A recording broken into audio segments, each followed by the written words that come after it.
A horse-drawn carriage races desperately across rough terrain. Savage demon beasts close in from behind, gaining fast. The driver tells the princess to hold on, promising they will be safe once they reach the next town, but she can already tell the monsters are right on top of them. As she screams in terror, a mysterious figure lines up a scoped rifle from high above. A young man watches the chase from a distance and figures the travelers are in serious trouble no matter how he looks at it. He watches in silence as the carriage finally loses control and crashes hard in the distance. The driver gets thrown to the ground and the princess, left defenseless as the wolves close in, tells Gills to save himself. A beast lunges with its jaws wide open and the girl shuts her eyes, bracing for the end. Blood sprays across her face as a shot rings out. Somewhere far off, a sniper keeps his eye locked on the scope. He remembers meeting a god who offered him a weapon for his trip to another world and how he specifically asked for a rifle since nothing like it existed there. Back in the present, he steadies his aim and gets ready to fire the unique weapon he was given. With clean precision, he fires off several shots that drop the approaching wolves instantly. The last monster standing, a boar, is stunned by the sudden attack, and the man notes with satisfaction just how well his rifle performs in a real fight. He sees the creature trying to block bullets with its axe and figures it is time to finish things once the wolves are dealt with. One final shot punches through the monster's head, sending its massive body crashing to the ground. The man rests nearby and checks the points he earned for taking down the 4 beasts, deciding to craft some special ammo while the travelers recover. He scrolls through digital options for fire and healing rounds as the girl beside him starts to stir and groan. The princess wakes up in a panic and immediately checks on Gills, relieved to see he is okay. The man walks over and the girl eyes him with sharp suspicion, demanding to know who he is. She assumes he is some adventurer hired by her uncle and warns him to stay back, vowing to protect Gills no matter what. She warns her supposed captors that her father, the feudal lord of Ribble, will not stay quiet, telling them to go tell her uncle that the two of them will crush his schemes by any means necessary. Once the tension settles, she bows deeply to apologize for how she acted, and the young man tells her waking up next to a stranger after being chased by monsters is more than enough reason for that kind of reaction. The butler joins in the apology, taking the blame for not explaining the situation to her sooner, though the young man does not seem bothered at all by how their savior was treated. Even as she points out his kindness, the young man wraps up the conversation, saying their safety is what matters most and that a ride to the next town is more than enough thanks. The traveler introduces himself as Athel, and the girl gives her own name as Ashna, with her butler as Gills, which gets Athel wondering why a feudal lord's daughter is traveling without any guards. Gills explains that the adventurers hired for their trip to Ribble actually worked for Ashna's uncle, who wanted to take her hostage and seize her father's wealth and title. Hearing that the adventurer leader admitted to the plot outright, Athel decides to step outside the carriage and scout the area for any remaining demon beasts. Athel climbs onto the roof of the moving carriage and readies his scoped rifle, switching it into silent mode for a stealthier approach. Looking through the scope, he spots a pack of creatures in the distance and fires off a suppressed shot that sets off a burst of light on impact. As the weapon's interface confirms several hits, the butler asks for a status report, and Athel calmly assures him the area is clear and there is no more danger. Relaxing inside the carriage as they ride on, Ashna watches the birds outside and hopes the rest of the trip stays this peaceful. The carriage eventually rolls through heavy gates and pulls up in front of a massive, ornate estate. Inside the manor, a large leather bag drops onto a table, spilling out a huge pile of gold coins. The feudal lord offers the money to Athel, saying it should be enough for a comfortable life and adding he will give more if it is not. Athel tries to turn down the payment, saying he only took out a few beasts, but Gills and Ashna insist it is a fair reward for guarding them and offer him a meal on top of it. In his head, Athel realizes the gold is really hush money meant to keep him quiet about the uncle's kidnapping plot. Understanding the political mess behind it, he decides to accept the bag to spare the feudal lord more trouble, a gesture the lord meets with a relieved sigh. The feudal lord formally addresses him as Atheldonno and bows his head, thanking him sincerely for keeping his daughter and his servant safe. The lord admits his own carelessness put his family at risk, confessing he could not bear to lose them and calling Athel their true savior. Athel then asks about the town's culture and geography since he is new to the region, which gets an eager response out of Ashna before her father cuts her off. The bearded man confirms they need someone to fill him in and asks Gills if there is anyone suited for the job, to which the butler says such people do exist. Gills then suggests Athel look into buying a slave, which makes the young girl react in shock while Athel questions the idea entirely. The butler explains that slavery is perfectly legal in this territory, and anyone can buy who they want as long as they pay the fee. As Gills urges Athel to check out the available options, a young girl sits in shackles inside a nearby cell. Athel suddenly finds himself standing in the middle of a massive library. He asks why he is there, and a voice tells him he has finally woken up. The seated man claims to be a god, and while Athel is skeptical, he admits the guy does look like the kind of deity he has seen in commercials. Asked about his final moments, Athel only remembers playing a game at home, nothing after that, which leads the god to figure he was just too absorbed in his hobby. The god then drops the hard truth that Athel had actually been stabbed from behind by an intruder. Back in the conversation, Athel admits his discomfort, saying slavery was never allowed where he grew up. The group stands together in the lounge as the talk about local customs continues. Athel admits he cannot even picture what kind of slaves they are talking about, so the butler offers to explain in more detail. Gills explains that slaves handle housework, combat, or craftsmanship, and are usually taught to read and write, so someone who already knows the region could help Athel learn the local culture. He tries to reassure the boy that harsh treatment is rare, but Athel's expression darkens as something strange starts happening. Athel feels a strange reaction in his eye, set off by the mention of the word slave, while the girl beside him watches with concern. He insists he is just lost in thought and decides to step away for a moment, though the girl offers to get a guest room ready for him. Despite her asking him to stay the night, Athel reflects on just how different this world is from home, while the butler heads off to prepare dinner.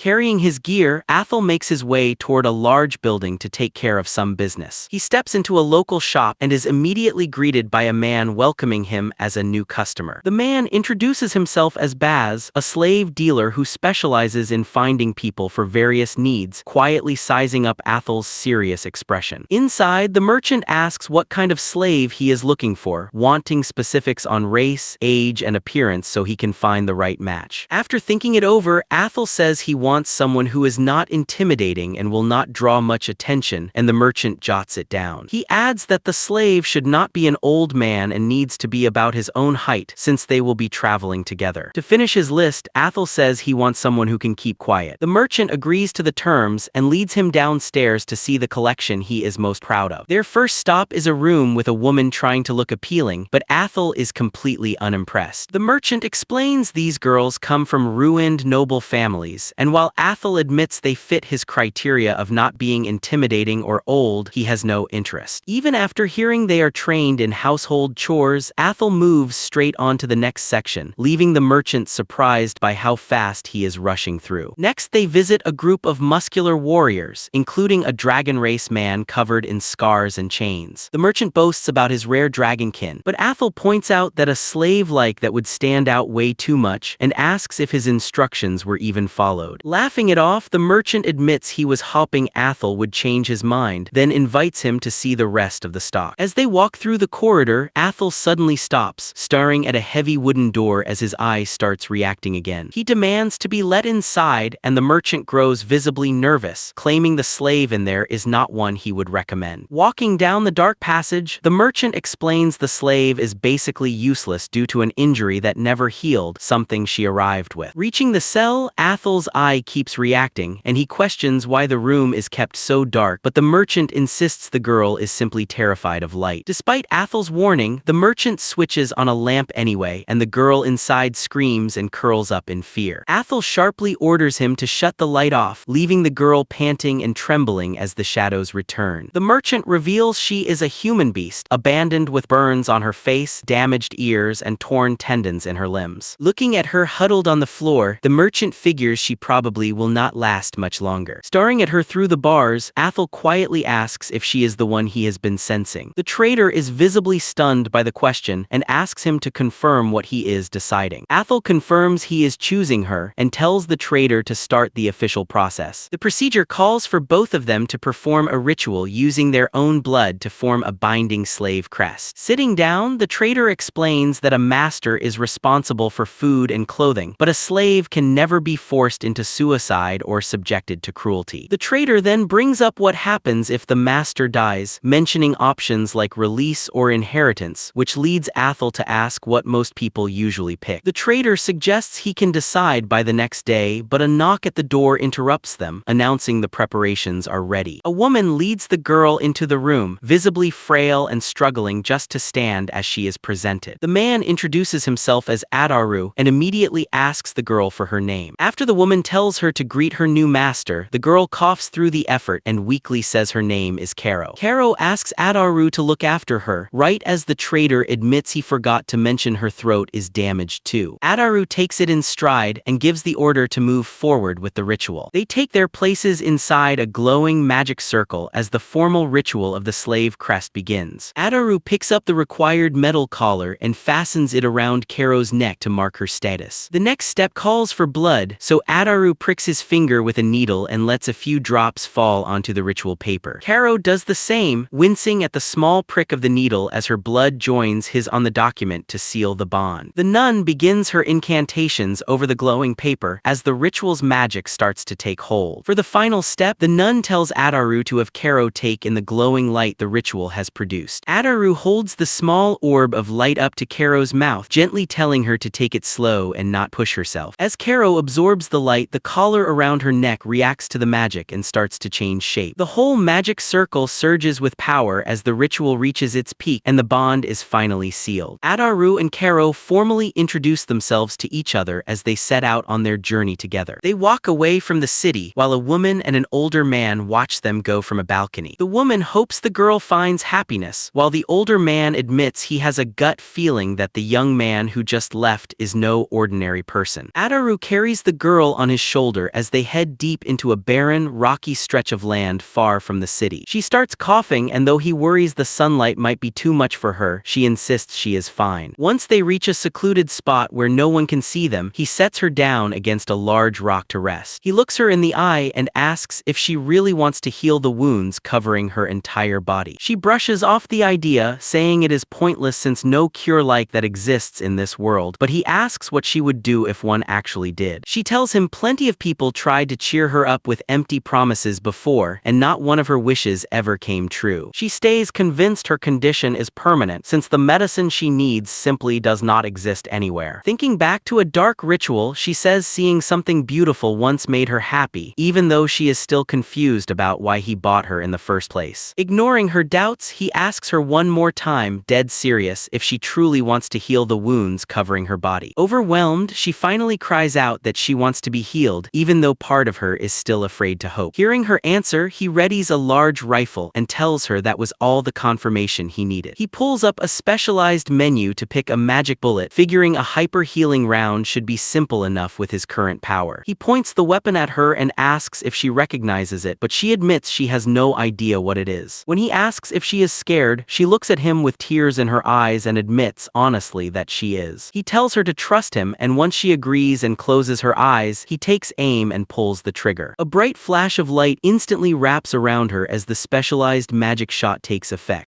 She feels a warm, gentle light surrounding her body and wonders what is happening as a strange pulse moves through her. Then comes a sudden rush of heat and sharp pain, a physical sensation returning to a body that had forgotten what feeling was like for a long time. She remembers how her arms and legs stopped moving so long ago that she went numb, but now she finally recognizes the strangely welcome feeling of her own pain. Realizing she can finally walk and run again just like before, she looks out at her surroundings, completely stunned. Karo asks what he did to her, and Adaru points out that her real voice is actually pretty cute. Overwhelmed by the compliment, she looks up with tears in her eyes and her face turning deep red. In a sudden burst of emotion, she lunges forward and hugs him tightly, crying out his name. She keeps crying for nearly an hour while holding onto him before she finally starts to settle down. Feeling embarrassed, she apologizes for being such a bother while still trying to pull herself together. Adaru gently pats her head and asks asks if she is feeling better, and she answers with a quiet nod. To check the results, he has her stand and move around, and concludes the hyper healing bullet was a full success as she bounces on her feet. As she tests out her new mobility, he takes note of the physical changes and just how much the healing actually did. She thanks him over and over for the miracle, but he tells her to take it easy and not push herself too hard. Karo asks why he would help someone like her, and while he agrees there is a lot to talk about, he suggests they deal with her lack of proper clothes first. They head back toward town to sort out something for her to wear. At a shop, a flamboyant tailor greets them and excitedly gets ready to show off his most popular pieces. The tailor puts her in a refined, noble-style dress, and when Karo says the clothes are too nice for her, Adaru tells her to always speak her mind. She admits her priority is being useful to him, and worries that fancy clothes would slow her down if danger ever showed up. The tailor realizes that as a rabbit beastman with strong physical abilities, she really needs gear that is easy to move in so she can protect her master. After changing into something more practical, Adaru compliments the new look, and she happily thanks him for giving her something she can actually move in. While looking for a place to stay, Karo admits she does not know the town well because of her past as a slave, but their search gets interrupted when a stranger asks if they need lodging. The cat-eared girl leads them to a popular local spot, pulling the man along by his arm. She introduces herself as Flana and welcomes them to her family's inn, called the Spirit's Tree. They step into the quiet interior of the inn. Flana introduces them to her mother, who apologizes for the noise, and the man confirms they will be staying 7 days. After paying in advance and signing the register, Karo confirms he is her master, and Flana mentions their natural hot spring bath. Flana offers them an hour of private bath time and teases Karo about washing her master's back, which makes her blush hard. Adaru tells Karo their room is on the 2nd floor, but she hesitates, nervously trying to bring something up as they head upstairs. Karo mentions Flana's offer about the private bath, and Adaru suggests they both bathe before heading out to eat. A flustered Karo asks if he wants her to wash his back, but he quickly says no and tells her to go relax in the bath by herself. Karo heads into the large, steaming bath alone to start her soak. She marvels at how big the place is and notices a large mirror reflecting her image. Looking closely at her reflection, she is shocked, then relieved to see her burn marks have completely disappeared. Back in the room, Karo thanks Adaru for the bath, and he tells her she could have stayed in longer if she wanted. As he gets ready for his turn, he asks why she is sitting so formally on the floor, and she explains it is how she was taught to behave. He tells her she does not need to follow those rules anymore and pulls her up to sit beside him. He acknowledges that by contract they are master and servant, but asks her to hear his real thoughts on the matter. He explains that he thinks of her as a companion and asks if she can treat him like a partner or a friend when they are alone. Karo sits quietly for a moment, taking in his request for a more equal bond. She nods with a small smile in agreement, right before the quiet moment gets interrupted by the growl of her own stomach. An embarrassed Karo apologizes for being hungry, so he decides they should eat first and bathe later, putting his rifle away. The man pours out a massive stream of coins into his bag, leaving Karo speechless at the sheer amount of wealth. He casually asks if a sight like that is unusual, and she admits she has never seen anything like it before. This goes back to an earlier deal, where he finalized an automatic reloading system able to produce different elemental bullets just by thinking about them. During that meeting, the old man asked how he planned to manage storage, pointing out that carrying a rifle and huge amounts of money would be a real hassle. Realizing he had not thought that far ahead, he suggested a special storage ability that could pull objects instantly into a void. The old man approved the request, setting it up so all his equipment and money would sit in a separate dimension only Adaru could access. Back in the present, Adaru realizes he got careless using his power and decides to have an honest talk with Karo about his situation. He explains he is likely the only person capable of things like this, which leads Karo to assume his people simply have mysterious abilities. Since he wants to avoid drawing unwanted attention, he asks her directly to keep his abilities a secret. He asks for one more favor, that she let him know whenever he does something that clashes with the common sense of this world so he can adjust. Karo eagerly agrees to take on the responsibility, and Adaru gives her a warm smile of thanks that leaves a real impression. Watching his back, she thinks about his immense strength and the trust he just showed her, sharing his secrets despite being a stranger in this country. Moved by his honesty and maybe sensing his unease underneath it, she silently promises to help him with everything she has. Adaru then offers to properly explain his weapon, which she recognizes as the tool used during her treatment. He introduces it as a rifle, explaining its long-range magic and the fact that it is soul-bound, so no one else could ever use it for evil. He reminds her the weapon is a secret meant only for the two of them, and she happily agrees to keep it that way.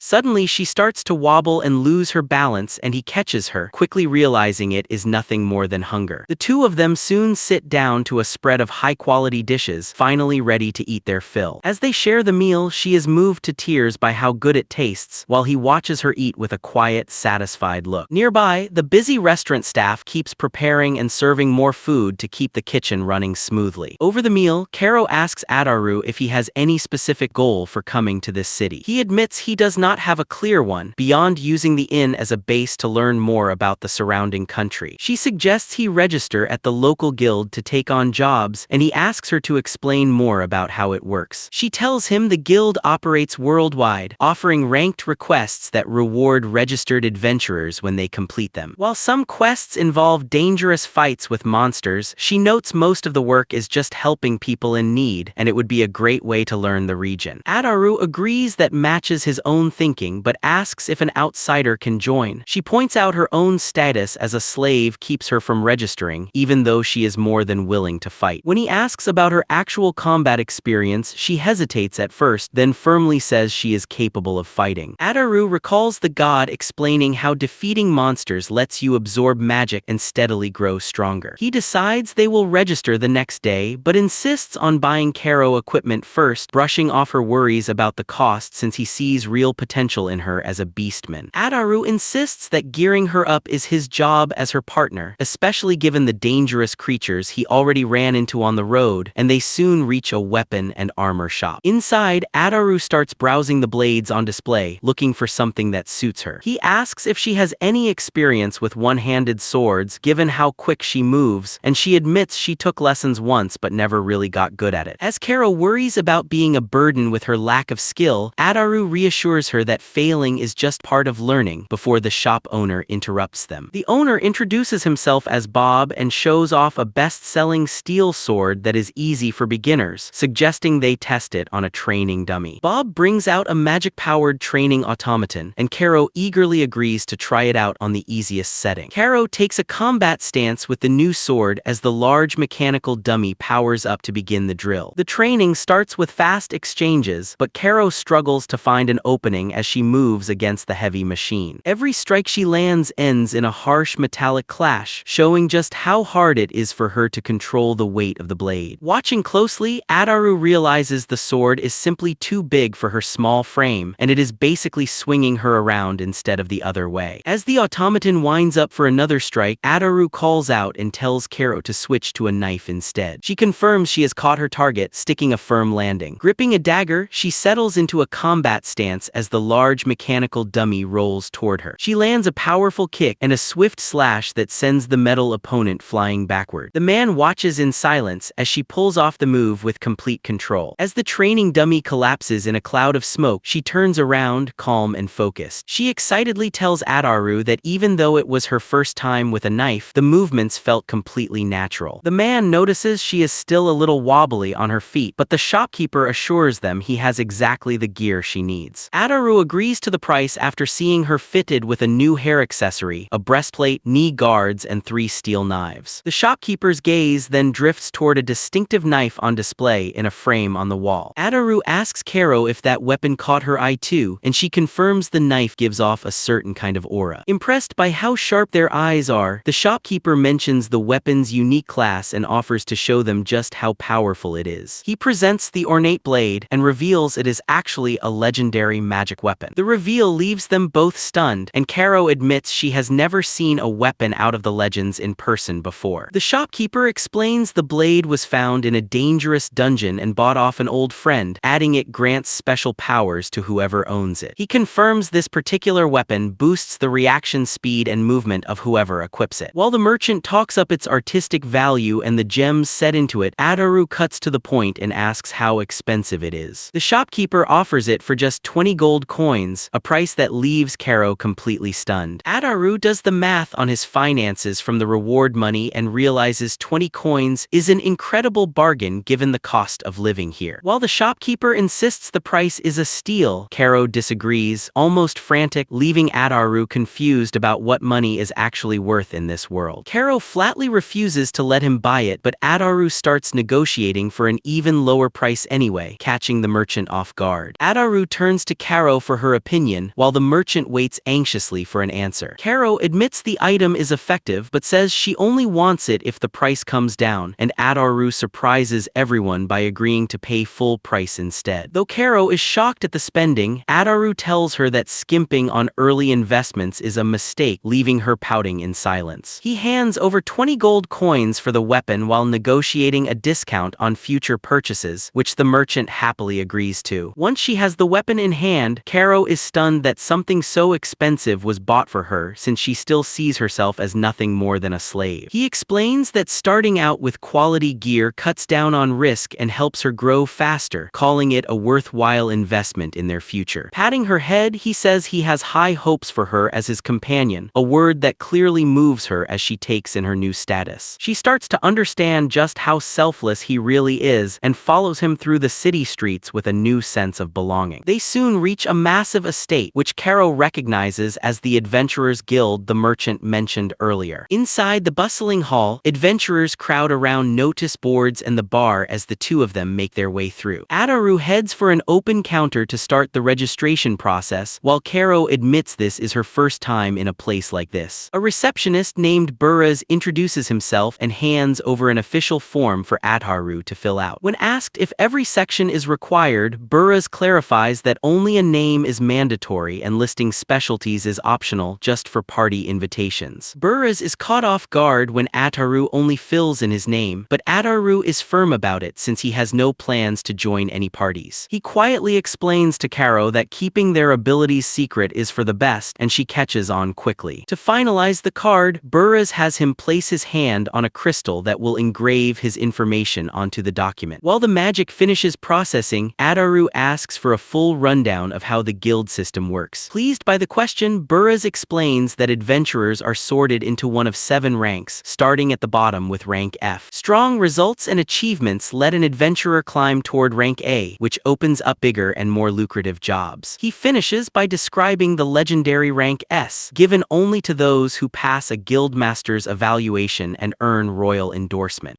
Ataru realizes climbing the ranks is going to matter if he wants to stay active, even without aiming for the top, and takes note of the request board packed with jobs. After finishing the registration, Ataru asks if a newcomer can take jobs right away, and the receptionist confirms it, telling him to just bring back any paper off the board. The receptionist explains that as a rank F adventurer, Ataru can only take requests up to rank E for now to keep failure risk low, and he understands the logic. Getting his new guild card for free, Ataru is warned that losing it costs a gold coin, but he thanks the man for the information and heads over to check the board. The receptionist watches them go, reflecting on how rare it is to get actual gratitude from a new adventurer, since most tend to ignore his explanations and complain later. Ataru asks Karo which job she wants to take, and she admits she is not confident in combat yet, suggesting they start with a safe gathering quest instead. Karo gets nervous watching Ataru study the board, but he laughs it off, pats her head, and settles on 2 specific requests. They look over a safe herb gathering job, but Karo tenses up when Ataru also grabs a wolf suppression quest involving a village under attack. Ataru reassures a worried Karo that he will protect her, and the receptionist processes the paperwork, explaining they will need proof from the village leader for the wolf hunt. Burraz gives them a reference book on materials as a small gift, and Ataru thanks him, promising to come back with more questions later. Leaving the guild, Ataru decides to prioritize the wolf suppression to help the village in trouble, though Karo is still visibly anxious about the coming fight. While Ataru tries to calm Karo down on their way to the village, a group of strangers suddenly blocks their path. 3 intimidating men stand in their way, radiating hostility. The leader asks if they are newbies and offers to help, then flares up in anger when the 2 try to just walk past without a word. Ataru sighs and asks what they want, and the men explain they offer protection protection in exchange for money and one more thing. The thugs demand Adaru hand over the girl as part of the payment, and Kero starts to tremble in fear. Adaru mocks how little sense that makes, but the leader takes offense, saying the young man does not know how to watch his mouth. The leader lunges at Adaru, demanding obedience, but he easily dodges the strike, which only frustrates the thug into calling his friends in. The fight turns into a blur of motion as the attackers get sent flying by a sudden, powerful counterattack. The thugs end up sprawled on the ground, and a relieved Kero calls out to Adaru after watching how fast he shut it down. Another man orders his own group to seize the beast girl, surrounding her while she trembles in fear. The young man readies his weapon with a cold stare, clearly irritated that this group is even here. He lines up each of the men with precision and calmly tells them goodbye. In a series of rapid movements, he neutralizes the attackers before they even have a chance to react. Reassuring Kero, he explains he did not kill any of them, just knock them out since they were in his way. He reflects on how useful his fainting bullets are and how much he could use more rewards, while a woman watches from a high balcony. The elven woman studies the scene with a sharp, calculating look from behind the curtains. It turns out his earlier strikes were perfectly placed, taking down each target one by one. The bulky attackers drop one after another as he stands over them, completely unbothered by the whole confrontation. Watching from the stairs, a man in a suit is stunned that 3 D-rank adventurers just got taken out in the blink of an eye. Asked how he pulled that off, Adaru simply calls it a secret, since it is not the kind of thing people expect from someone like him. Adaru reaches out a hand to Kero and asks if she can stand as she pulls herself together. Kero praises his strength, but Adaru brushes off the compliment, saying the enemies were just weak and sloppy. As Kero keeps gushing, Adaru jokingly asks if she hit her head, which gets a flustered apology out of her. Adaru asks Beulah to handle the unconscious men before he and Kero head out for the village, and Beulah wishes them a safe trip. The two of them cross the open plains, Kero staying quiet, lost in thought about what just happened. She thinks back on how helpless she felt during the ambush and how much Adaru seems to expect of her beast abilities, even down to the weapon he gave her. Afraid of being cast aside if she cannot meet his standards, she silently promises to sacrifice herself if it means protecting him from future danger. Her deep worry gets cut short by a sharp realization that makes her jump. Adaru signals for quiet and points toward the bushes, where a group of small monsters is gathered together. Kero identifies them as goblins, noting how fast they breed and how often they go after livestock and adventurers in packs. She spots the stolen belongings of ambushed adventurers scattered among the monsters' loot as she watches from her hiding spot. Adaru explains the goblins are resting after their last raid and asks Kero what her plan would be if she had to take them on. Kero suggests keeping her distance to watch their movements first, then closing in gradually until she can drop 3 of them at once. He tells her the plan is solid, but to stay put while he lines up his long-range rifle. He takes a steady aim, focusing on the targets far in the distance. Seeing just how far off the goblins are, Kero is shocked he is even planning to take the shot from this range. He opens fire, landing a precise shot that catches the first goblin completely off guard. The hit is devastating, taking out several targets in one rapid burst. Adaru explains his approach is built around sniping from a distance, revealing he used faint bullets on the earlier thugs and specialized healing rounds on her. Stunned by how efficient the weapon is, Kero can barely process what she just watched. She praises his skill, but he modestly credits the weapon itself, a claim she immediately pushes back on. Kero points out he dropped 3 enemies at once twice in under a second, and that it looked just like the move he used before. She stays firm that the weapon's effectiveness comes entirely from Adaru being the one holding it. He realizes her perception is sharper than he thought and wonders if someone named Beulah noticed his moves too. He encourages Kero to trust herself, telling her that any mistake she makes will just become experience that helps her grow. After vowing to protect her with his life, he asks if the attack put her mind at ease, and it brings her to tears. Overwhelmed, Kero suddenly lunges forward and wraps her arms around him in a tight hug. He tries to calm her down, promising to split the quest rewards since she cannot register as an adventurer yet, telling her to spend it however she likes. They finally reach West Stamp Village, where the locals welcome them, and Adaru introduces himself as the adventurer they requested. The mayor, Pablo, greets the traveler who just made the long trip from Libra and invites him to rest at his home. Adaru turns down the offer, insisting they finish the job quickly, and asks the mayor to explain the details of the mission right away. Giving in to his urgency, the mayor gets ready to share the information while a girl nearby nearby watches the exchange. The mayor explains that while the village used to handle small groups of monsters on its own, a recent surge of devil wolves from the forest has put them in a real bind. When Ataru asks if the wolf population has spiked, the mayor confirms it and adds that a much larger one has joined the pack, giving even their sharpest villagers trouble.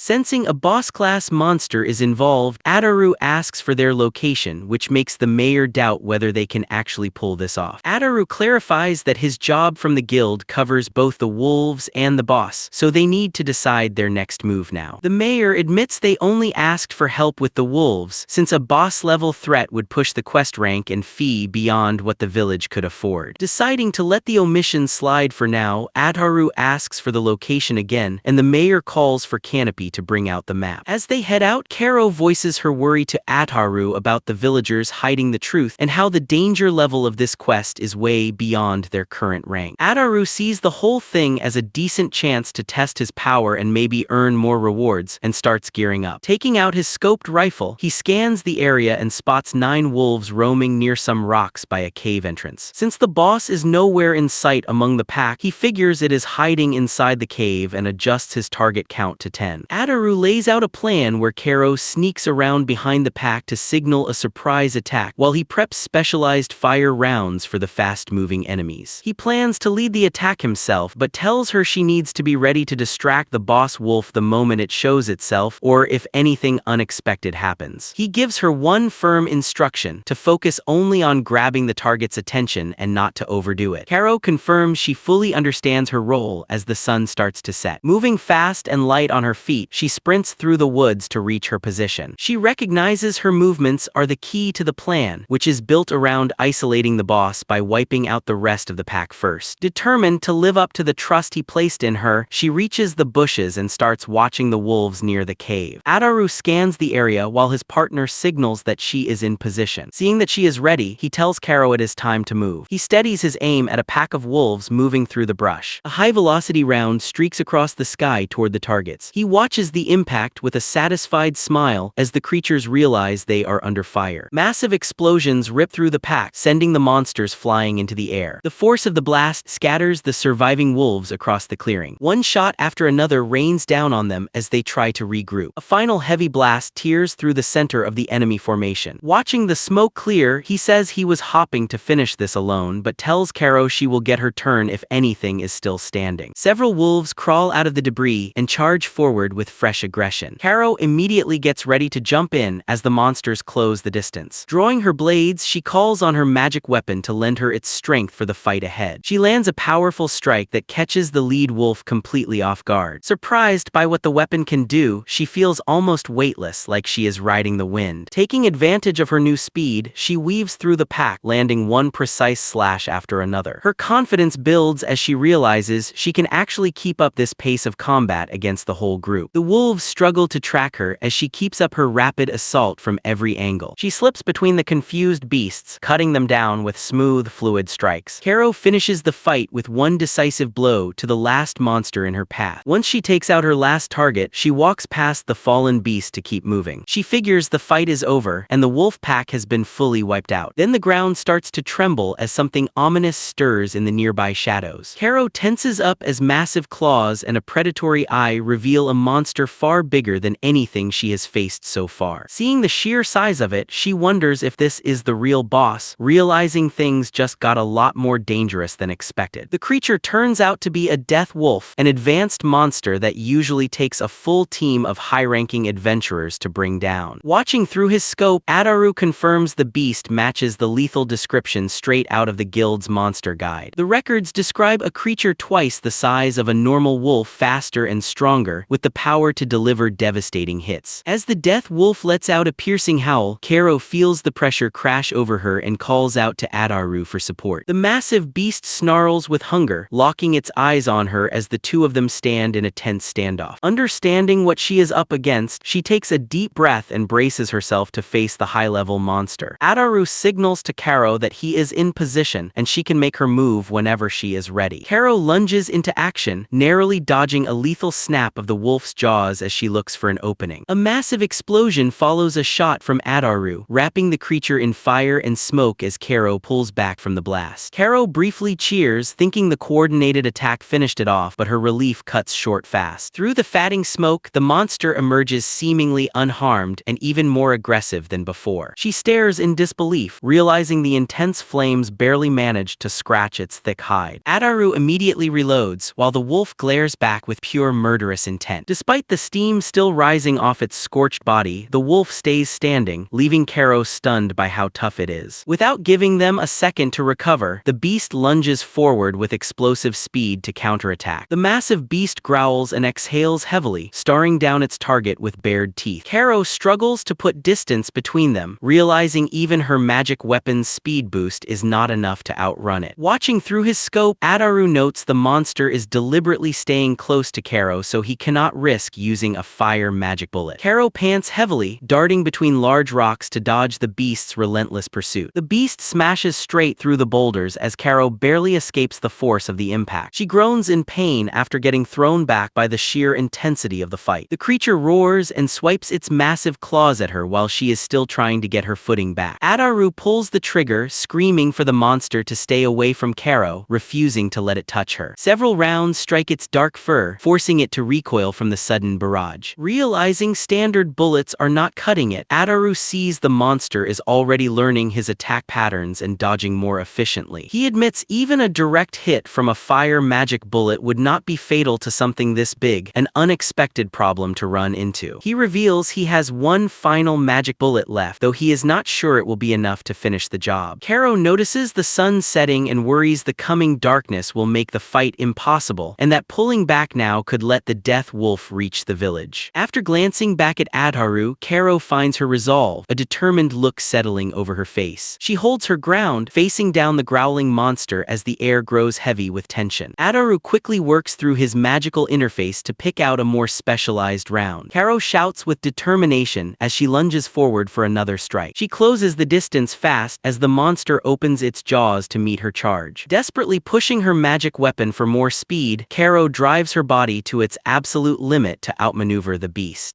Her blade starts to glow as she charges forward with renewed energy for a decisive blow. She lands a sharp blow right against the massive beast's hide, opening the engagement. The creature roars in pain as she keeps up her assault with quick, decisive slashes. She lands another direct hit that forces a screech out of the monster as it reels from the impact. The beast starts shaking violently before a sudden, massive gust of wind catches her completely off guard. Sent sliding across the ground, she loses her grip on her weapons as the force of the counterattack throws her back. Struggling to recover, she keeps her distance while the towering wolf lets out a thunderous roar to reassert its dominance. Despite her trembling body and clear exhaustion, she refuses to back down and searches for the strength to keep going. Adaru suddenly takes aim, thanking Kero for stalling the beast long enough for him to line up his final shot. A powerful blast goes off on impact, catching the monster in a massive explosion right in front of her. The shot lands square on the creature's face with pinpoint accuracy,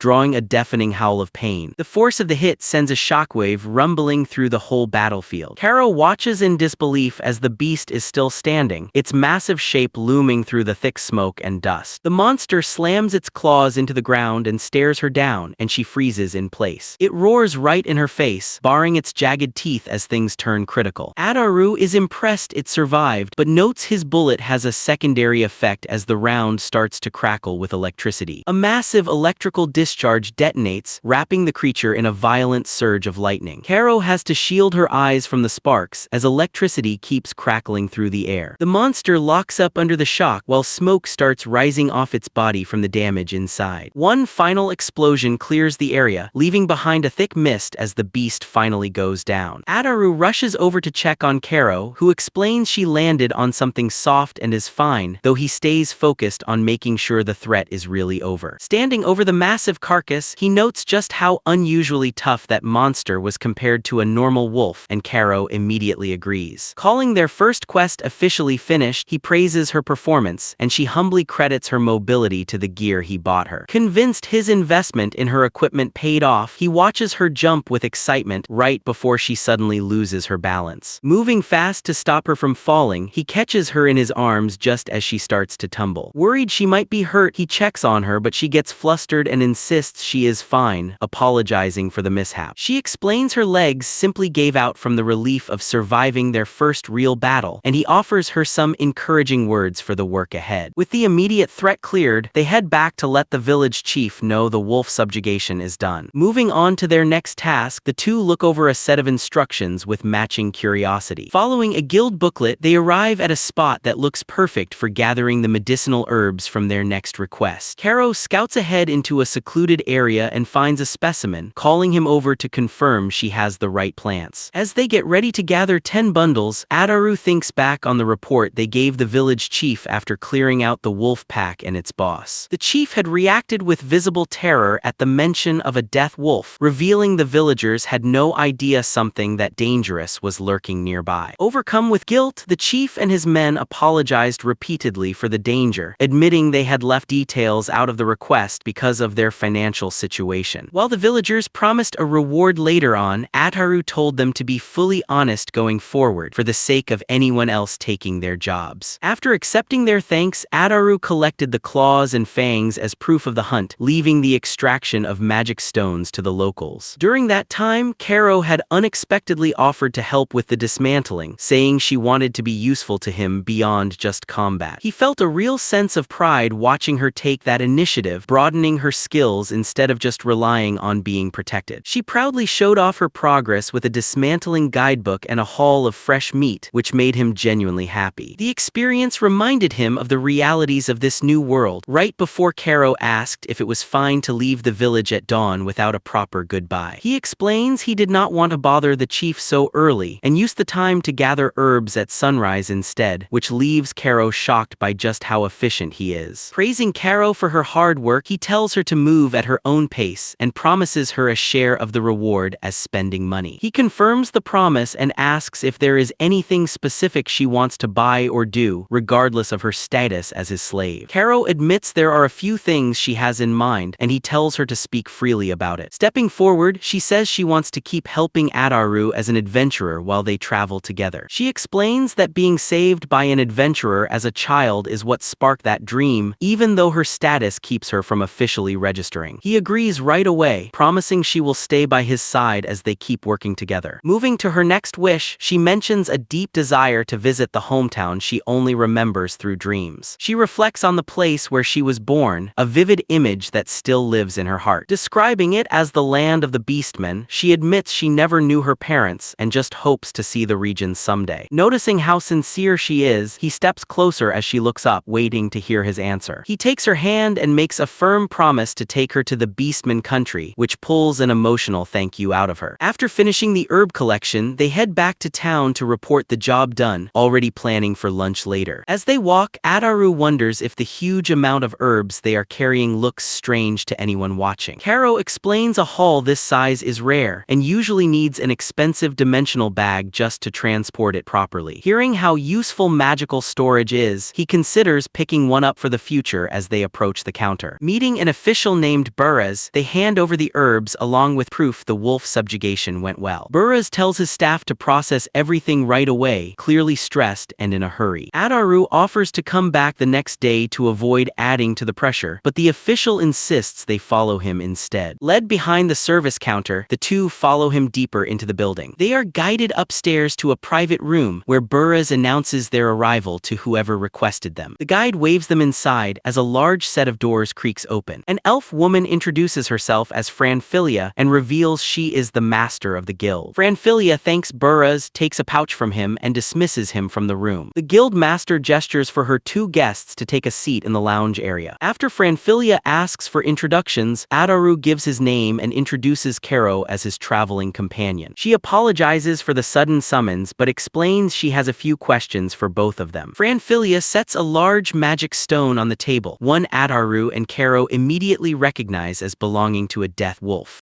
While Karo worries the guild will realize the village chief lied, Ataru realizes he accidentally handed in the rare stone himself. Franfilia asks where they got it, and Ataru claims they simply found and dismantled a corpse in the forest. The guild master sees right through the story and figures out he is trying to hide his real strength to avoid trouble. As she picks up on his hidden power, Ataru feels like her eyes are sharp enough to see through any secret he tries to keep. Taking in her aura and presence, Ataru decides it would be a mistake to let any unnecessary distrust grow between them. When Ataru offers to switch to more formal speech out of respect, Franfilia tells him to keep talking the way he normally does. She studies him closely and notes he seems to understand exactly how to take down a dangerous death wolf. Ataru lets out a heavy sigh, realizing his attempts to hide the truth were never going to work. He agrees to tell her everything, on the condition that she accepts 3 terms, which Franfilia agrees to hear out. Ataru asks that no penalties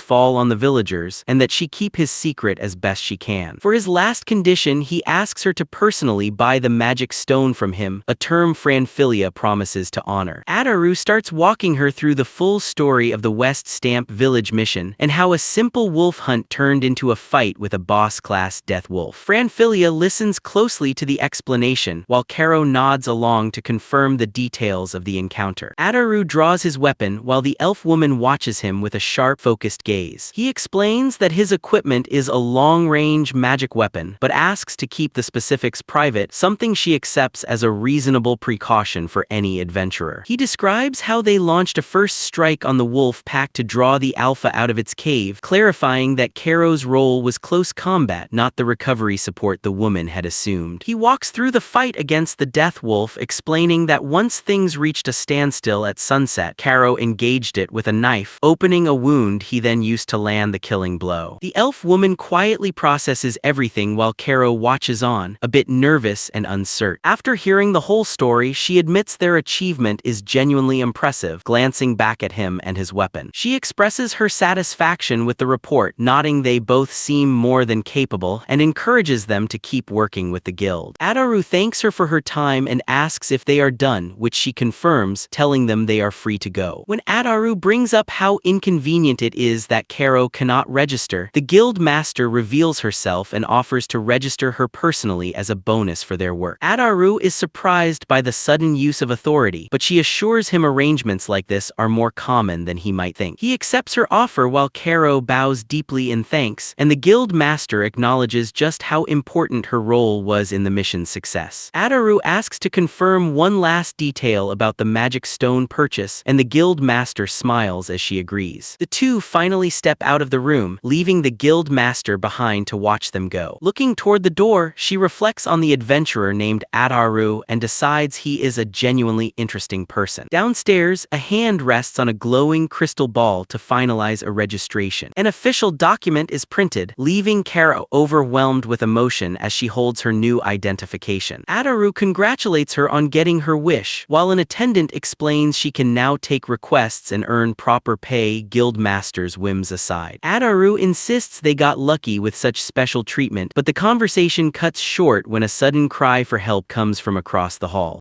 A wounded man collapses into the crowd, desperately telling the people around him he has an urgent report for the guild. He warns frantically that disaster is coming, as a massive horde of monsters closes in on the city. A man bursts into the guild hall shouting that disaster is unfolding, with a massive horde of monsters approaching the city. Ataru and Kara watch the commotion, both visibly concerned. A staff member named Burraz pushes through the crowd to reach Adams and demands to know exactly what is going on. Adams frantically explains that a dangerous number of monsters is heading straight for the city. Burraz tells him to take a breath and asks for water, while Adams specifies the monsters are gathering in the northern forest. Other adventurers brush it off as nothing unusual until Adams shouts for them to listen, saying there are well over 100 monsters. He reveals his signature detection ability let him sense an unbelievable presence while out on a gathering quest, which is why he rode back at full speed. The bunny-eared girl walks over to the exhausted man and offers him a cup of water to help him recover. Ataru asks Buruz if things are really that bad and gets a grim confirmation that the situation is dire. Buruz identifies it as a monster stampede, similar to one that hit nearby towns before, and Ataru decides they need to confirm the situation right away. Buruz says he will take over from here to review past records for countermeasures, while Ataru asks what their next move should be. An elf woman in glasses and a long cape appears at the top of the stairs, overlooking the guild hall. The crowd reacts in shock at the rare sight of the guild master making a public appearance. She confirms the report and orders the guild's forces to deploy immediately to clear the monsters before they reach the city of Liver. The guild master offers 5 silver coins plus performance bonuses to any registered adventurer willing to join the subjugation, regardless of rank. She officially names it the Monster Extermination Campaign and suspends every other request until the threat is dealt with. While some adventurers get excited over the reward, others admit they do not have the confidence to survive a fight like this and back out. Caro asks Ataru what they should do, but he suspects Franfilia only made this announcement because she knew they were listening. Catching the guild master's expectant gaze, Ataru figures they do not really have a choice but to accept. Ataru asks Buruz how kills will even get tracked in the middle of a crowded battle, which gets a laugh and an offer to explain. The man in glasses explains the guild's registration process uses an enchanted card that automatically logs monster kills for extra rewards, which Ataru agrees sounds like an efficient system. While wondering if news of the stampede has already reached his allies, Ataru listens to Caro expressing her urgent wish to help defend the city. Turning to Caro, he decides they will officially take on the monster extermination request. Caro responds with immediate, enthusiastic agreement to join the mission. As the receptionist leads them toward the processing area, a group of adventurers suddenly steps in and blocks their path. 3 men look down on the pair, calling them F-rankers and demanding they drop the request before it is too late. Ataru calmly points out that the guildmaster clearly stated there were no rank restrictions for this mission. The group turns aggressive, accusing him of being a weakling only after the participation reward. A commanding voice calls for silence as a high-ranking elf woman steps between the two sides. She declares a state of emergency for the city and strictly forbids any infighting among adventurers. The elf woman explains rank does not matter here, as long as everyone is willing to risk their lives to help face the incoming stampede. After one of the rough adventurers mocks the newbie for maybe just hiding to grab the silver coins, the elf woman proposes a direct competition within the subjugation battle. She lays out a high-stakes deal: winner takes all the rewards and the loser pays 12 gold coins out of pocket as a penalty. Asked for his input, Ataru agrees to the terms once he confirms their kills will be accurately tracked by their guild cards. A large adventurer mocks the rough leader for hesitating, asking if he plans to chicken out of such an exciting challenge. Pressured by his own team wanting to take his place, the leader finally snaps and commits to the bet, insisting they could never lose to an F-rank newbie. The crowd starts betting on the experienced D-rankers, while some whisper about a rumor that Ataru recently took down a powerful death wolf despite his low rank. The elf woman quietly apologizes to Ataru for the forced involvement, but notes the friction is a small price to pay for boosting overall morale. She orders Bura to draw up a formal contract, and both sides sign the document to finalize the deal. Holding up the signed agreement, the elf woman announces to the room that everyone present is now a witness to this high-stakes contest. Leaders brief the forces on a basic formation for the upcoming battle, sending close combatants to the front while mages and long-range fighters hold the rear. With scouts confirming the monsters are already closing in on the city, those stationed along the outer walls get the choice to fight solo or as part of a team. An elf woman rallies the crowd in the city of Ruburu, urging everyone to give everything they have to stop the stampede threatening their future. The small group stands atop the massive walls, looking out over the dense forest where the threat is closing in. As the other adventurers head to their assigned positions, Ataru and his companions move to secure their own spot. Warriors and armored soldiers push through the foliage, getting ready for the first wave of contact. The elven woman questions whether it is wise for Ataru to stay in such a remote spot, but he assures her it is the perfect vantage point for his long-range weapon. Wanting to keep his methods secret while he sets up, Ataru asks for some space, and the elven woman leaves to check on the other units, offering her help if needed. Turning to Caro, he explains he will provide cover fire from the wall while she holds the front line, using her superior speed speed to intercept anything approaching the city. He hands her a spare knife from the weapons store to help in the fight, nodding they have a solid strategy, but the mission's success ultimately rests on her making things easier for the team. He gives her one final, stern warning not to get reckless, explaining his healing bullets have a long cooldown and she needs to put her own safety first. Holding her face gently, he promises to watch her back no matter where she ends up on the battlefield, insisting she cannot let a single monster lay a hand on her. Caro takes the advice to heart, looking up at him with total devotion. Deep in the woods, the silence breaks as hordes of skeletal warriors and stone golems begin their march toward the city walls. With every preparation finally in place, Adaru signals to Caro that it is time to begin the battle.